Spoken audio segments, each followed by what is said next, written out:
날씨가 여름 날씨가 됐습니다. 건강 유의하시기 바라고, 하나님 한결같이 영혼이 잘 돼야 범사가 잘 되고 강건하다 이렇게 말씀하시니까 그럴수록 게을러지면 안 되고 더 기도 생활 잘 하시기 바랍니다. 그래서 아무리 기도를 못해도 하루에 한 번은 꼭 하셔야 돼요. 그리고 응답을 빨리 받고 싶다 그러면 2번 하셔야 됩니다. 그건 누가복음 18장에 보면 나와 있어요. 밤낮 기도하는 자에게 기도응답을 늦추시겠느냐 이런 말씀이 있으니까 빨리 받고 싶으면, 정말 급하고 중요하다 그러면 3번 하셔야 됩니다. 다윗도 급할 때는 3번 했고, 뭐 더 이상 어떻게 물러날 수 없이 중요하다 그러면 하루 종일 하셔야 돼요. 다윗도 그렇게 했습니다. 그러니까 우리 조상들이 다윗 같은 사람이 잘 된 게 그게 다 이유가 있는 거지, 거저 하나님이 다윗을 이뻐해 갖고 잘 됐다고 생각하면 안 돼요. 자기 노력한 만큼 하나님이 이제 복을 주시는 거죠. 그래서 날씨가 덥지만 더 기도하셔야 됩니다. 영혼을 잘 가꾸셔야 그다음에 육체도 강건해진다 이렇게 보시면 되겠습니다. 제가 성경을 읽으면서 가장 충격이라고 할까, 이해하기 어려웠던 부분이 이 말씀이에요. 하나님이 우리를 통해서 위로를 받으신다? 아니, 하나님이 전능하신 창조주신데 뭘 우리를 통해서 위로받으시겠어요? 우리가 하나님께 위로받는다는 말은 맞지만 하나님이 위로가 필요할까? 이제 이 말이, 이 단어가 저게 아주 목회를 시작할 때부터 오랫동안 제 마음속에 사유의 대상, 생각의 대상이 됐습니다. 위로받고 싶어 하시나? 위로가 되나? 그래서 이제 제가 깨달은 건 그걸 오늘 소개하고 싶어요. 시편 113편에 보면 하나님이 성품이 나와 있어요. 우리가 이제 하나님을 창조주라고도 하지만 주님이라고도 하고 왕이라고도 하고, 가장 우리에게 친근한 건 아버지죠. 우리를 만드신 아버지니까. 하나님이 아버지하고 똑같아요. 아버지, 엄마도 이제 아버지, 엄마. 그래서 세상에 아빠, 엄마는 자식이 10명이다 그러면 잘난 자식도 물론 자랑스럽지만 별로 신경을 안 씁니다. 잘 나가니까 뭐 돈도 잘 벌고 뭐 자식도 잘 낳아서 뭐 공부도 잘하고 뭐 부족함이 없어요. 뭐 집도 잘 사고 좋은 차도 다니면. 근데 이제 늘 신경 쓰이는 건 뭐냐면 못난 자식이란 말이에요. 똑같이 공부시키고 똑같이 낳았는데 걔는 뭐가 하는 것마다 안 돼. 그 뭐 사기당하고 뭐 또 회복하려고 뭐 사업을 시작했는데 다 엎어졌고, 뭐 애들도 어디가 다치고 또 매 맞고 뭐 여러 가지가 안 돼요. 그러면 잠이 안 오죠. 그런 자식을 둔 부모는 밤 자기 전에 이제 불면증이 걸리기도 하는데, 어떡하나, 저놈을 저거 살려야 될 텐데 내가 도와줄 힘은 없고 저 어떡하지? 그래서 뭐 재산이 있는 사람은 내가 죽을 때 저놈한테 다 물려주고 하는데 다른 형제들이 또 자식들이 가만히 있으려나, 뭐 별 생각이 다 들죠. 그래서 이제 다른 자식들이 뭐 이제 용돈도 주고 그러면 이제 엄마들이 보면은 그걸 안 쓰고 그걸 어디 꼭 모아놨다가 이제 그 아들이나 그 며느리나 딸이 오면 이제 쥐어주고, 그러면 또 이제 다른 자식들 알면은 그 싫어해요. 또 엄마 쓰라고 줬지, 아버지 쓰라고 줬지, 왜 그걸 도와주냐고. 그럼 고생해봐야 정신 차리지 뭐 이러면서 안 도와줘요. 부모는 잘 사는 형제들이 좀 도와줬으면 좋겠는데 안 도와준다고. 그러니까 이제 마음이 항상 그런 못난 자식들에게 쓰이는 거예요. 하나님도 똑같아요. 시편 113편에 보면 우리가 하나님을 거룩하다 이렇게 말하는 것은 구별되거든요. 다른 신들하고 달라요. 하나님은 아버지, 우리를 창조하신 아버지니까 부모하고 똑같아갖고, 그 당신이 영원하신 전능한 하나님이란 자기를 낮추셔가지고 사람을 보시고, 그 중에도 어떤 사람을 보냐면 잘난 사람은 안 봐요. 내비둬. 거기 보면 가난해서 먼지 구덩이에 앉아있고 궁핍해서 거름더미에 앉아있는 사람을 보는 거예요. 그게 신경이 쓰이는 하나님이 저걸 살려야 되는데 좀 이웃들이 좀 쟤 좀 도와주지, 왜 저렇게 먼지 구덩이에 앉아있고 궁핍해서 거름더미에 앉아갖고 저렇게 사는데 왜 안 도와줄까? 하나님 속이 상하죠. 그리고 여자들 중에는 이제 거기 보면 나와요. 113편에 아기를 못 낳아가지고 이제 소박 맞은 여자라든지 그런 위기에 처한 불쌍한, 어디가 호소도 못하는. 이제 대표적인 사람이 한나인데, 그래서 그 시편 113편에 보면 한나가 아기를 낳고 나서 너무 좋아갖고 하나님께 기도한 내용이 나와요. 그 시가 있어, 시. 그걸 한 절을 뽑아서 거기다 심어놨다고. 내가 이렇게 한나가 안 됐을 때 너무 마음이 아팠다, 이제 그래가지고. 그런 사람을 돌아보시는 거예요.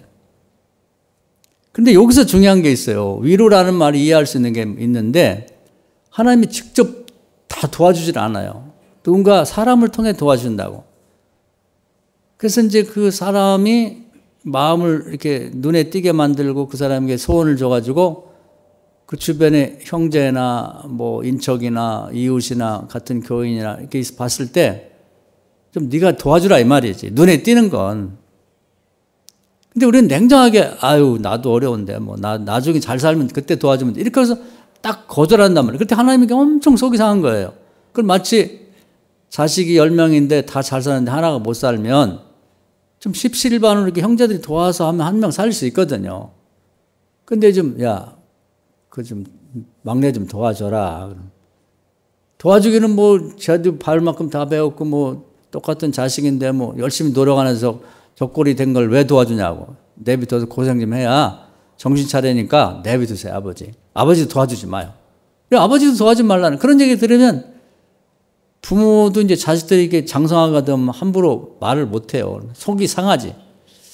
어떻게 저렇게 말을 저렇게 할까?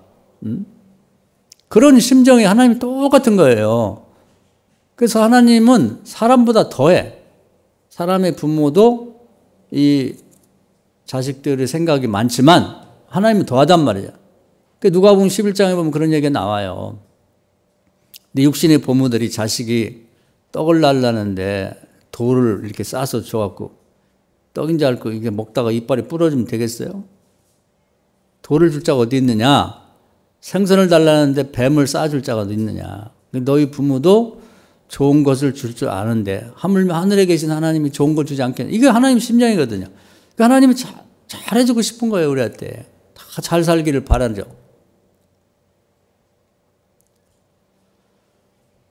그래서 이웃사랑을 그렇게 많이 얘기를 하는 겁니다. 그래서 이제 그 주변에 도와줄 만한 사람, 그걸 잘 생각하셔야 돼요. 그 주변에 도와줄 만한 사람, 형편도 되고 그런 사람에게 눈에 띄게 한다고, 어려운 사람을. 그리고 마음의 소원을 줘요, 성령께서. 그 빌립보서 2장은 마음의 소원을 두고 행한다고 했단 말이에요. 그 살짝이라도 지나간다고. 저 사람 도와줘야 되나? 도와주라고 눈에 띄었나? 이런 얘기, 이거죠. 그 소원을 살짝 준다고.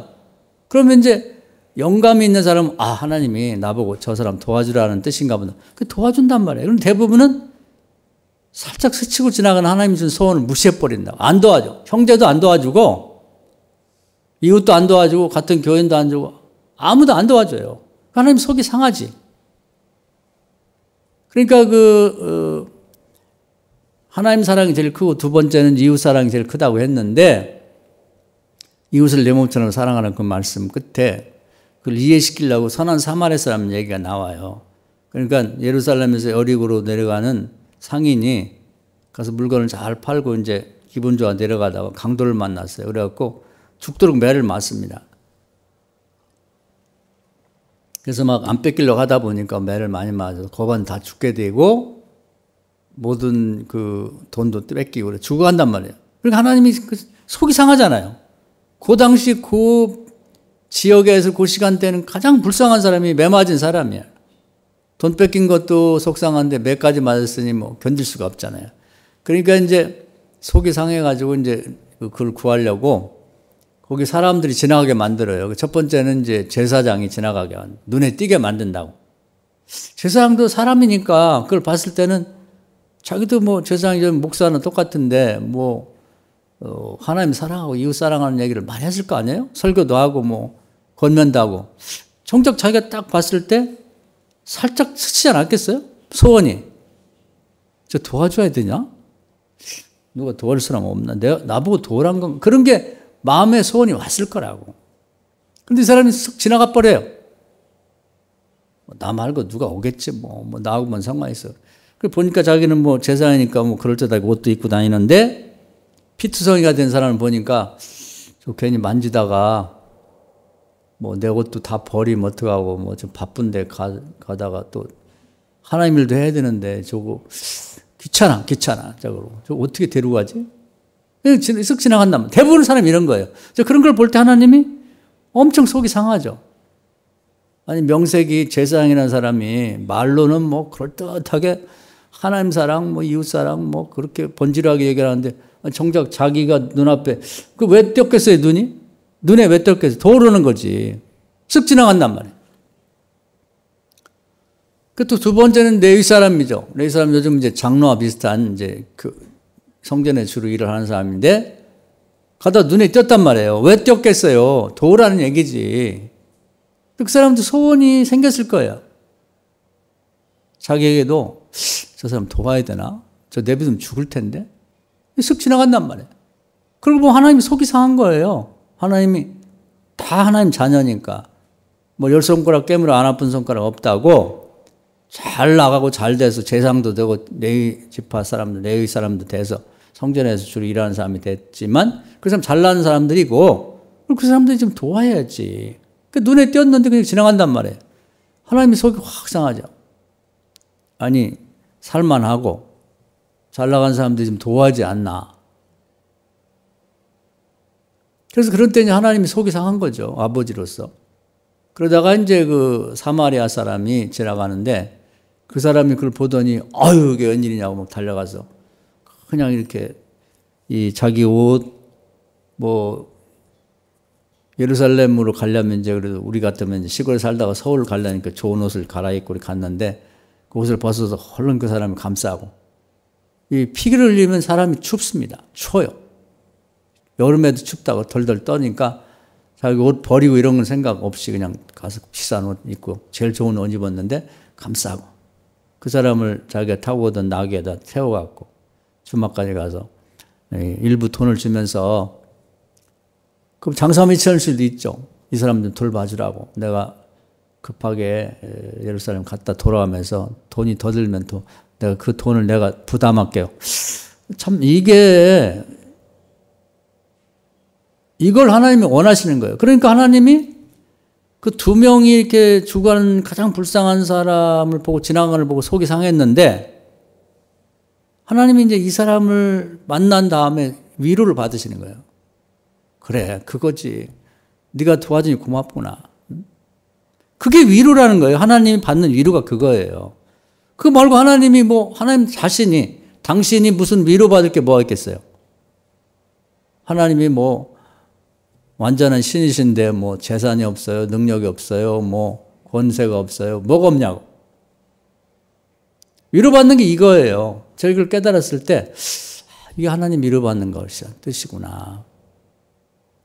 하나님 화가 나거나 상처받을 일이 없는데 모든 세상 사람들이 잘 되기를 바라는데 못난 자식들 같은 거름더미에 앉아있고 먼지구덩이에 앉아있고 또 소방마저 신정으로 돌아간 이런 여인들을 볼 때 속이 상한데 누가 도와줄 건가? 근데 다 하나님이 주변에 도와줄 만한 사람들에게 눈에 띄게 만든다고. 그리고 그 소원이 빌립보 이상 말씀대로 소원이 그들 가슴 속에 눈 속에 생각 속에 싹 스쳐 지나간단 말이에요. 그걸 딱 잡아서 도와줘야 되는데 그거 그냥 지나치는 걸 볼 때 하나님 속이 엄청 상하시는 거죠. 그런데 하나님의 뜻을 파악하고 그 사마리아 사람처럼 그냥 달려가가지고 그냥 우리 엄마처럼 또 아버지처럼 내 자식처럼 껴안고 그냥 그리고 자기 옷을 다 버려가면서 또 자기 쓸 돈을 나눠서 놔주면서 살려달라고. 이걸 하나님이 위로받는 거예요. 그래, 그거지. 너 참 내가 고맙다. 응? 하나님은 사람을 통해서 일한다는 걸 잊어버리면 안 돼요. 사람을 통해 일한다는 거. 그때 위로를 받으시는 거예요. 그래, 내가 이런 맛에 사람 창조하기를 참 잘했어. 이런 생각을 가지시는 거죠. 부모들도 어려운 아들, 딸, 며느리 사위가 있을 때 다 죽어가고 뭐 죽네 사네 뭐 이런 형편이 됐을 때 아버지가 몰래 불러가지고 도와주는 것보다 형제들이 그냥 지일처럼 나서가지고 그 형제를, 불쌍한 형제를 도왔다 그러면 얼마나 보람 있겠어요. 부모로서. 위로받으시지. 위로받는 거지. 그리고 자랑이지 뭐예요. 우리 애가 그렇게 어려웠는데 지 형제들이 그냥 나서가지고 지일처럼 도와줘갖고 내가 자식들은 잘 키운 것 같아. 이런 마음이 들지 않겠어요? 그게 위로지. 나한테 잘하는 것보다 지네들끼리 이렇게 잘 돕고 사는 게 위로라면. 그거예요. 하나님 하시고 싶은 얘기가. 뭐 하나님이 무슨 우리가 헌금을 많이 한다고 하나님 뭐 헌금을 가져 잡수시겠어요. 뭐 우리가 뭘 해서 하나님을 위로해드리고 기쁘시게 하겠냐 말이에요. 어려운 형제를 돕을 때 하나님이 기뻐하신다. 위로받으시는 거예요. 그러니까 우리가 잘 생각해 봐야 돼요. 오늘 우리가 뭐 찬양하는 것도 좋고 뭐 예배 드리는 것도 좋고 뭐 봉사하는 것도 다 좋은데 내가 그동안 살아오면서 평생 살아오면서 정말 내 눈에 띈 그런 강도 만난 사람 같은 형제나 자매나 이웃이나 교인이나 남 모르게 그걸 내 일처럼 생각하고 내 눈에 띄었을 때 내 마음에 싹 스치며 도와줘야 되지 않나 이런 생각이 들었을 때 도와준 일이 있냐 이 말이에요. 도와준 일이 있는지 한번 생각해 볼 필요가 있어요. 이게 없다면 우리 신앙생활을 뭐 번지르하게 뭐 제사장이 되면 뭐 할 거예요. 네 사람이 되면 뭐 하냐고. 부자면 뭐 할 것이고. 그거 아무 의미 없는 거죠. 지금 이제 미국의 그 트럼프 대통령이 뭐 이민 정책 때문에 LA 폭동이 일어나서 뭐 난립니다, 난리. 뭐. 그래서 이제 뭐 1992년에 LA 폭동 났을 때 뭐 그때 우리 한인타운에서 난리 나고 그래서 이제 그때 잘 지켜냈는데 한인타운이. 그럼 지금은 어떻게 됐나? 그 이제 누가 얘기를 하는 걸 제가 보고 감동을 많이 받았어요. 그래서 과거에는 그렇게 잘 방어를 했지만 이번에는 한인타운도 쑥대밭 될 거다. 다 이렇게 생각하고 있고 또 학자들도 이민 정책이 이게 실패한 거고 이민들은 다 내쫓아야 된다는 그런 주장들이 많고 그런 걸 연구한 학자도 많다고 그래요. 근데 어떤 학자가 이제 얘기를 들으니까 한인타운은 지금도 고요하대요. 아무 문제가 없고. 이게 뭐지? 그래서 이제 위험을 무릅쓰고 가봤답니다. 그래서 이제 그 두 가지 사례를 소개하더라고. 가보니까 이제 그 한인들, 한국인뿐 아니라 그 남미나 이런 중미 이런 데서 온 얼굴이 까무잡잡한 사람들도 같이 돌아다니면 한국인들하고 자경단이라고 스스로 자기를 지키는 그런 이제 활동을 하고 그리고 이제 까만 애들 그러니까 흑인 젊은이들도 같이 이렇게 합세를 해가지고 뭐 다른 지역에는 이제 그런 히스패닉이나 뭐 흑인들이 그 모든 상점을 다 털어가고 막 유리창을 깨고 뭐 슈퍼를 털어가고 뭐 가전제품 다 가져가는데 한국인들이 사는 그 한인타운은 유리창 하나 깨진 게 없더라요. 고요하니. 그 밖에는 난리인데 지금. 거의 폭동이 일어나고 전쟁이 날 상태인데. 그래서 이제 이게 뭔가 하고 이제 이렇게 물어봤대요. 그랬더니 그 히스패닉 어떤 젊은 애가 같이 한국인 남자하고 걸어다니면서 거기 이제 순찰 도는 순서였나 봐요. 그래서 불러서 물어봤대요. 넌 한국인도 아닌데 왜 같이 순찰을 들고 그러냐 그랬더니 그 얘기를 하더래요. 그 한국인은 이제 김 사장이라는 분인데 그분이 이러더래요. 얘는 내 아들하고 똑같아요. 그래서 왜 그러냐니까 얘들이 이제 그 어떻게 이민을 왔는데 아버지 엄마가 돌아가시고 할머니를 모시고 사고 동생들이 있는데 먹을 게 없는 거예요. 그래가지고 이제 이 김 사장네 슈퍼에 들어와서 빵을 훔치다가 잡힌 거예요. 그래서 경찰에 이제 대부분 넘겨야 되는데 물어봤대. 너 왜 빵을 훔쳤냐 그랬더니 그 얘기를 하더래. 아빠 엄마는 돌아가시고 할머니 모시고 사는데 할머니 아프시고 동생들이 있는데 먹이긴 해야 되는데 돈이 한 푼 없어서 빵을 훔쳤습니다. 가슴이 미어지더래. 아이고 불쌍한 거. 그래 들어오라 해가지고 밥을 해먹였대. 따뜻하게. 먹을 걸 줬대. 그리고 앞으로 그렇게 하지 마라. 그리고 내일부터 우리 슈퍼에 와서 일해라. 그래 그때부터 일을 시킨 거예요. 그것 때문에 완전히 사람이 달라진 거예요. 그러니까 우리 주변에는 이렇게 도움이 필요한 사람이 있는 거예요. 거기서 일을 배워갖고 지금은 얘가 나보다 일을 더 잘한다. 그래서 여기서 돈을 열심히 벌어가지고 그 동생들을 먹여 살리고 있고, 할머니가 돌아가셨을 때 이 장례비가 없어서 그럴 때 그 얘기를 알고 장례비를 김 사장님이 줬대요. 그러니까 그 아이가 얼마나 고맙겠어요. 그래서 이 슈퍼는 사장님 슈퍼가 아니라 자기 슈퍼나 똑같아. 누가 이 슈퍼를 공격한 다음에 목숨 바쳐서 자기 지키겠다고 하더라. 그 사람이 변화라는 건 이렇게 변화가 되는 거예요. 그 김 사장님 분이 얼마나 감사한지 제가 같은 민족으로서 그래, 이거지 바로. 그리고 이제 흑인 청년들이 이렇게 쭉 단체로 이제 다니면서 여기를 LA 타운을, 한인 타운을 지켜주더라는. 그러니까 이제 물어갖고, 너희들은 왜 여기를 지키고 있냐? 그랬더니 이제 그 아이들이 그 근처 사는데 이제 농구팀을, 미국 애들 농구를 좋아하는데 농구팀을 만들어갖고 이렇게 그 운영하는데 돈이 하나도 없어가지고 먹지도 못하고 옷도 없고 그런데 한국인들이 돈을 걷어서 계속 지원을 했대요. 옷도 유니폼도 사주고 매달 쓸 돈도 주고. 그래서 애들이 농구도 잘하고 이제 그 농구팀이 잘 자라고 있다는 거야. 그러니까 너무 고맙죠. 그러다 보니까 이 아이들이 이제 이 한인타운에 어려움이 닥치니까 다 자경단이 돼가지고 우리가 지켜야 된다고. 그런 식으로 이제 그 히스패닉이나 흑인 아이들도 쫙 거기에 같이들 이렇게 해가지고 한인타운을 공격하는 거 아니라 같이 지키는 그러한 이제 분위기라는 게 현재. 그래서 다른 모든 민족들이 와갖고 살고 있는 LA에서 다 난리인데 한국인들만 사는 한인타운은 평화롭대. 아무 문제 없는 것처럼. 그렇기 때문에 이제 다른 그 폭도들도 이제 거기를 들어오질 않는답니다. 그래서 거기를 들어갔던 학자가,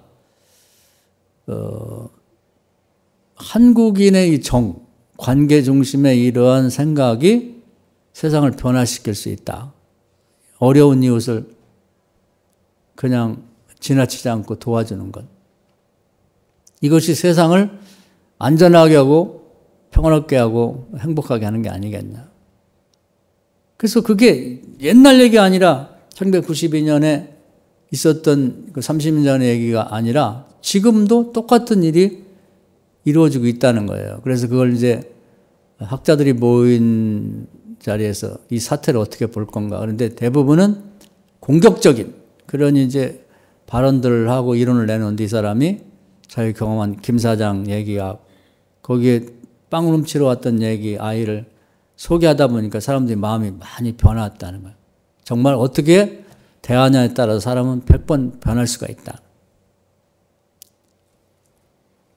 하나님이 이 김 사장을 통해서 이런 사람을 통해 위로를 받으시는 거죠. 그래, 그렇게 하는 거지.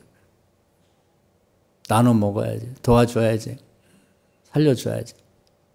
하나님이 우리에게 가르치고 싶은 게 가장 중요한 게 이거예요.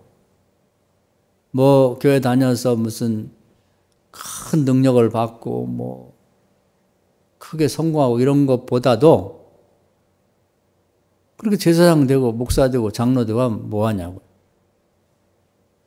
비록 사마리아 사람은 유대인들 사이에서는 이제 상놈 취급 당해요. 그러니까 과거 옛날로 돌아가서 그 이스라엘이 남북으로 갈라졌을 때 북쪽 사마리아 지역이 수도인데 그때 신앙생활 잘못해갖고 거기에 망했거든요. 그래서 아수르에 공격당해갖고 그냥 뭐 사람들이 섞이고 피가 섞이고 그래갖고 그 출신들을 무시를 당한다고. 그러지만 하나님이 그 사람 중 하나가 강도 맞는 사람을 지나치지 않고 도와주고 살려준 걸 그것 때문에 위로를 받으시고 그 얘기를 성경에 기록한 거예요. 너희들 그렇게 해라. 우리가 내가 많은 것을 가지고 있어야 남을 돕는다고 하는 생각이 굉장히 많아. 이건 거의 중독에 가까운데 그게 아니란 말이에요. 구약에 보면 엘리야가 누구를 만나냐면 배고파 거의 죽게 됐을 때 사렙다 지역의 과부를 만났단 말이에요. 그 사람은 너무 가난해요. 3년 6개월 가뭄이 들어서 아껴 먹고 이렇게 해가지고 오늘 저녁 먹으면 이제 죽어야 돼. 앉아서 굶어 죽어야 되는 가루 한 움큼하고 기름 그거밖에 없어서 그걸 이제 떡을 만들어서 이제 먹고 죽으려고 하는데 나 배고파 죽겠으니 그것 좀 달라고 하니까 반을 뚝 줬다. 반을 잘라서 줬단 말이에요. 이건 떡이 아니라 생명을 나눠준 거랑 똑같은 거예요. 왜냐면 그거 먹고 살아야 되는데 나눠주면 죽는 거지.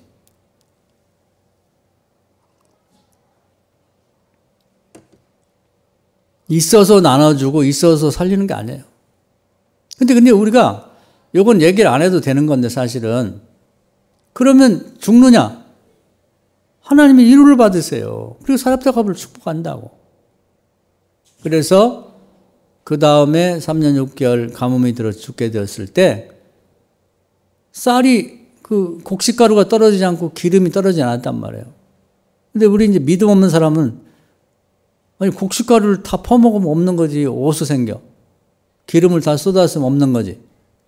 기름병에서만 쏟으면 계속 기름병에서 나오는 걸로 생각하고 곡식가루를 퍼내면 거기서 생기는 걸 생각하는데 그런 방식이 아니라요. 뭐 그렇게도 할 수 있죠. 하나님 하려면. 어떤 방법을 통해서든지 하나님이 먹을 것이 떨어지지 않도록 먹여 살린다 이 말이에요. 할렐루야.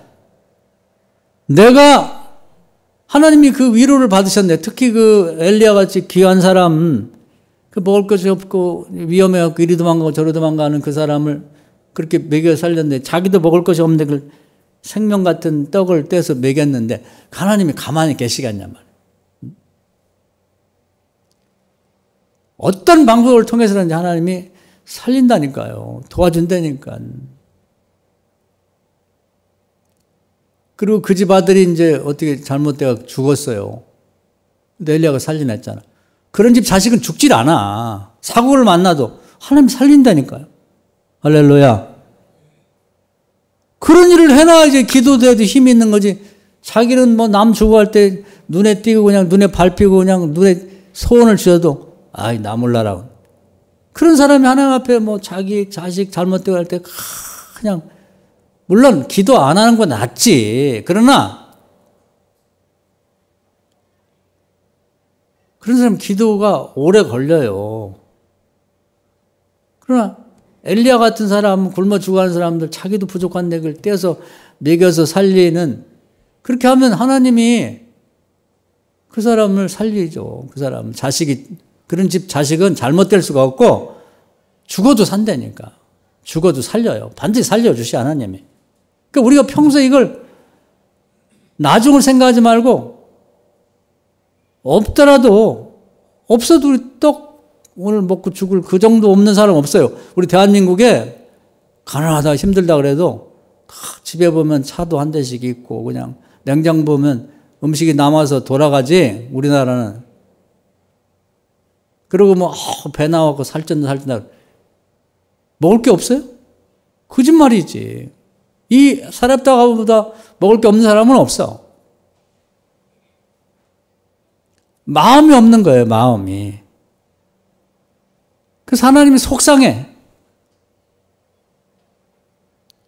우리 주변에 보면 도울 사람이 너무 많아요. 그리고 이제 세계를 우리 권사님 기도할 때 되겠습니다만은 돕자고 마음 먹으면 지금 북한에는 그냥 거의 다 아사 다 굶어 죽고 있어요. 아주 또 김정은이 미쳐가 날뛰어가지고 그냥 무슨 사건만 터지면 사람 다 죽이고 난리야 난리.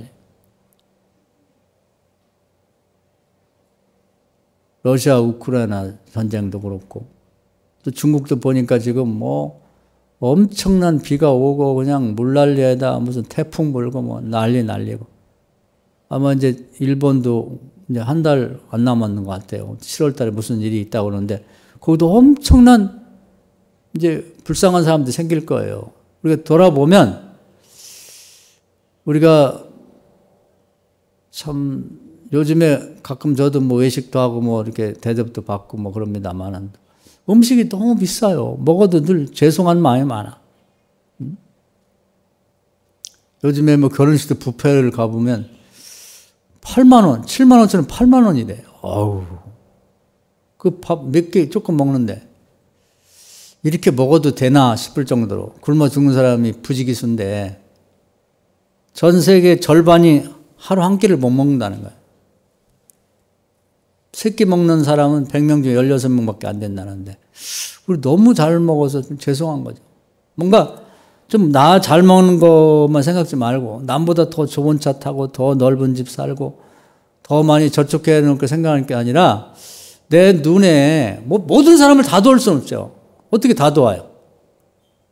그러나 선한 사마리아 사람처럼 내 눈에 밟히는 사람, 내 눈에 띄는 사람, 내 마음에나 머리 생각에 싹 스치면서 네가 도와줘라, 네가 살려줘라, 네가 손잡아줘라 하는 사람 도움을 살아야죠. 그거 말고는 기독교인이라는 게 거룩하다는 게 뭐냐 이 말이에요. 남하고 다른 게 뭐예요? 남들은 다 지나가는 사람이죠. 기독교는 도와주는 사람이에요.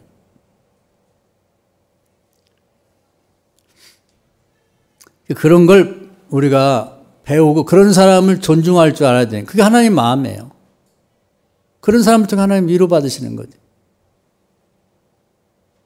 그래서 조금만 마음을 우리가 하나님 마음과 합해서 남을 그런 어려운 사람 도와주면 나머지는 하나님 책임져 주는 거예요. 사렙다 과부처럼 그 다음 먹고 사는 거 하나님 책임져 줘. 그 다음에 자식 죽었던 거 살리는 거 하나님 해준단 말이에요.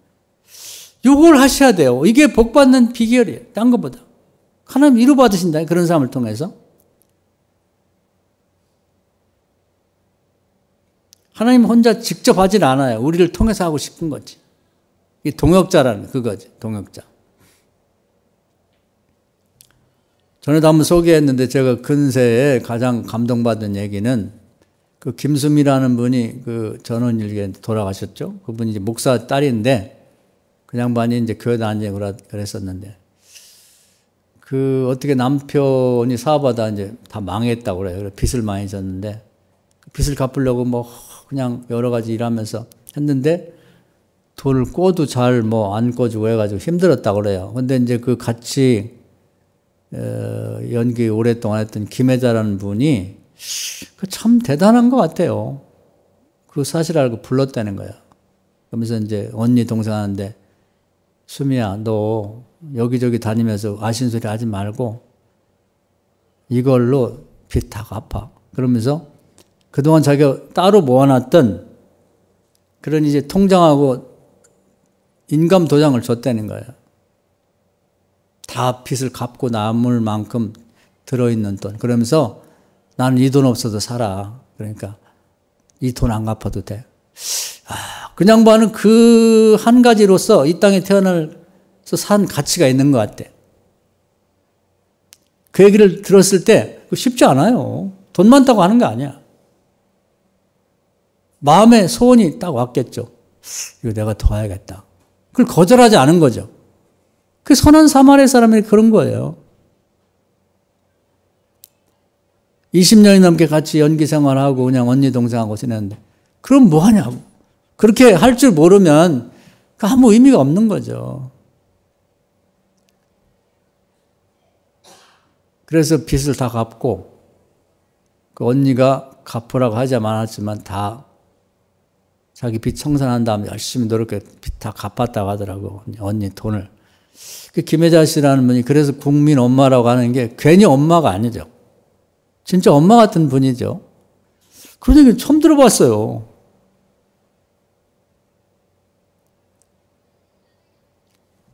그래서 우리가 이 땅에 살면서 교인이 과연 뭘 하고 살라는 건지를 좀 정확히 아는 게 필요한 거예요. 그래서 우리 주변에 우리가 돌아보면 도움이 필요한 사람이 눈에 밟혀요. 그게 하나님이 나보고 네가 도와라 그 말이지. 옆에 돌아볼 필요가 없어요. 누가 안 돕나? 없다니까요. 나보고 도라는 거예요. 내 마음에 쓱 스친단 말이에요. 소원이 스쳐 지나가. 저 도와야 되나? 아니 도우란 얘기예요.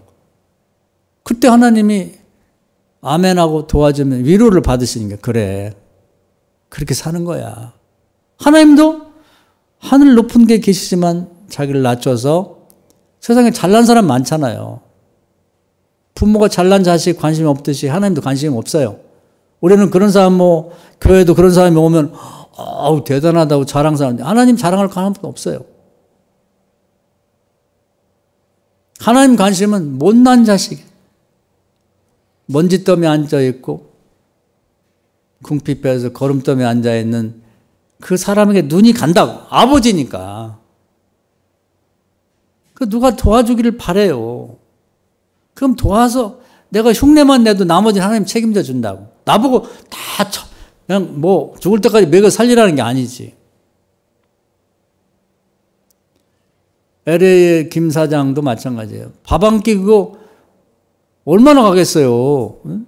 따뜻한 밥 한 끼 먹인 거. 그 아이에게는 말로 다 할 수 없는 가치가 있는 거죠. 어떻게 뭐 생명 같은 거죠. 그러니까 그 아이가 그 순간에 변한 거예요. 그 사랑에 변한 거란 말이에요. 그런 다음에 그 사람을, 그 아이를 뭐 이 김 사장이 계속 책임지는 게 아니라 그 아이가 취직해갖고 열심히 일을 하지 않겠어요? 내일처럼. 누가 이 가게를 공격하면 목숨 바쳐 지키지 않겠냐고. 나머지는 하나님이 그 아이를 통해서 다 하시는 거예요. 가족도 살리고 할머니도 돌보고. 그 아이의 소원은 뭐예요? 나도 우리 사장님처럼 살아야지. 그러면서 세상이 변해가는 거죠. 과연 우리는 지금까지 살면서 여태까지 나이를 먹고 살았는데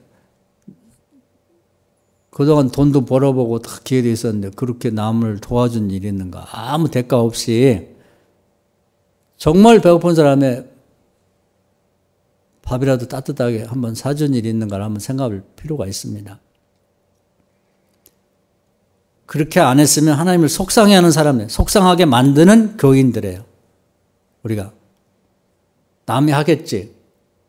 제사장 레위 사람. 내가 그걸 왜 도와? 부자 되면 도와야지. 부자가 되겠어요?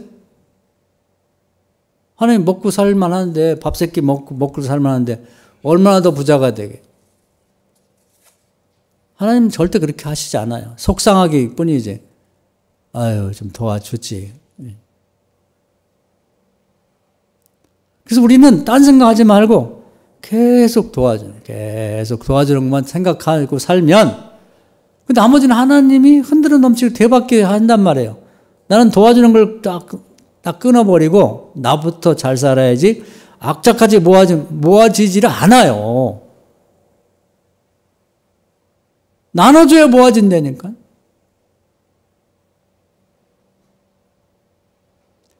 그걸 1000번 만번 얘기해도 사람들이 깨닫지를 못해요. 우리가 내일부터 우리 중국 선교도 합니다. 뭐 우리가 무슨 대단한 교회고 뭐 예산이 넘치고 무슨 뭐 그래서 하는 게 아니죠. 우리가 교육시켰던 학생들 또 이제 결혼해서 이제 애기 엄마도 되고 다 그랬는데 자기들 좀 다시 만나 달라 이거예요. 외면하면 안 되죠.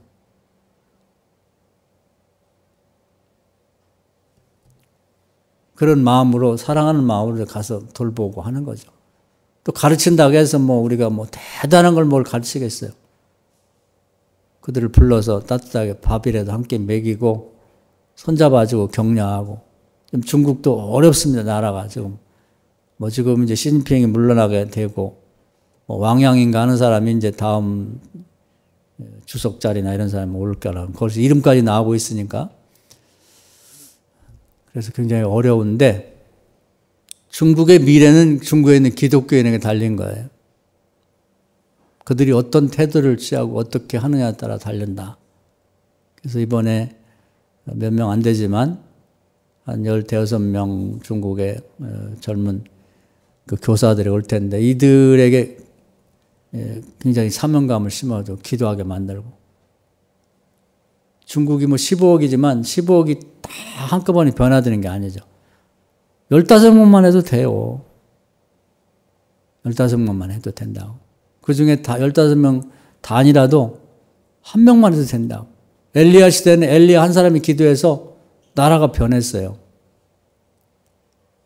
모세 시대는 모세 한 사람, 그리고 그걸 보좌하는 형 아론하고 매형 훌하고, 그렇게 기도해서 250만 명 가까운 사람들 구원했다고.